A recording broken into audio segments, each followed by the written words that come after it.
When you are emotionally fit, life becomes a whole lot easier. Many of us are very focused on our physical fitness, even through more spiritual practices or embodied practices like yoga. There can be, because of the way Western society is and the way we've been conditioned, there can be an emphasis on how our physical bodies are operating, which is fantastic, and it's all one, as we know. However,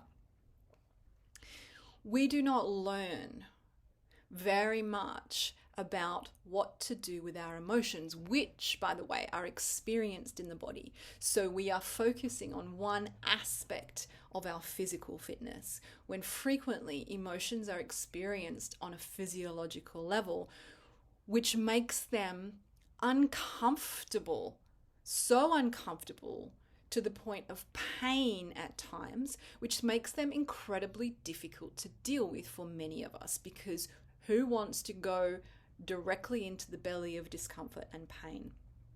That is not going to be the natural inclination. What we think is a challenge in our environment is frequently actually an internal challenge in regards to our incapacity to recover emotionally from the impact that challenge has had on us, to recover quickly enough that we can maintain our lives, maintain our effectiveness. I was listening to a coach of mine speak about being fit in terms of your productivity, and this man walks his talk. He is absolutely an example of being fit in terms of his productivity, but he extended the metaphor to talk about how when resistance shows up, we all experience these things, but how quickly can you move through it, recover from it, like with physical fitness, and get back on track. Your fitness is measured in the speed of your recovery. It is the same with emotional disruption or emotional dysregulation. A shock comes, the nervous system scans, we experience threat or safety, we encode all of this, we respond to this. It's in the threat context where it becomes destabilizing or difficult. If we respond to it and continue to react to it or to numb it, all these techniques are very familiar to many of us. Smoking and drinking and overeating and shopping and social media. Or exploding or feeling so overwhelmed by the sensations of the emotions that we avoid people because we don't want to explode, or we implode into depressive states, or we do explode but in emotional expression, anger or sadness at an intensity that isn't really going to serve us or the people we're interacting with very well. So I propose that keeping yourself emotionally fit will serve you in ways that you won't even realize, because what you think are challenges in your life are actually frequently more to do with your emotional responses to those challenges. And so the fitter you are, which means you go for a jog around your flat neighborhood and you extend the distances over time, and then you start running up and down some stairs, and then you take on Mount Kilimanjaro. You don't go straight there.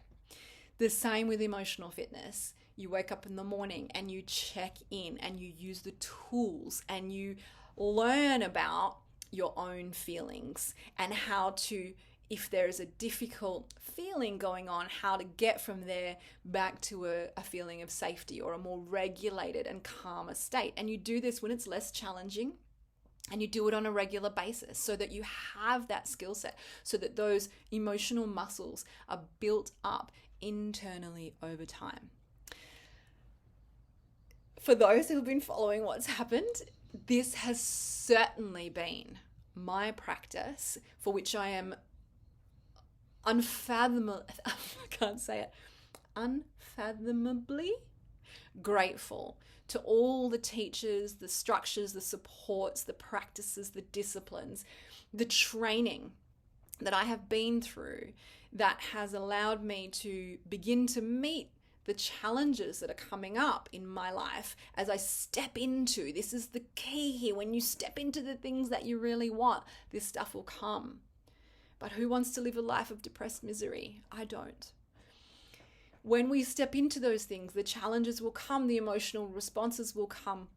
And if we've been training, then we can meet them. We can recover quickly, and we can move forward effectively towards the dreams, goals, aspirations, beautifully fulfilling things that we want to do with our lives. Hope this was helpful. If you've got any questions, pop a comment down below, send me a message. I'm here, I'm back, and I'm super keen to keep these conversations going with you all. Bye.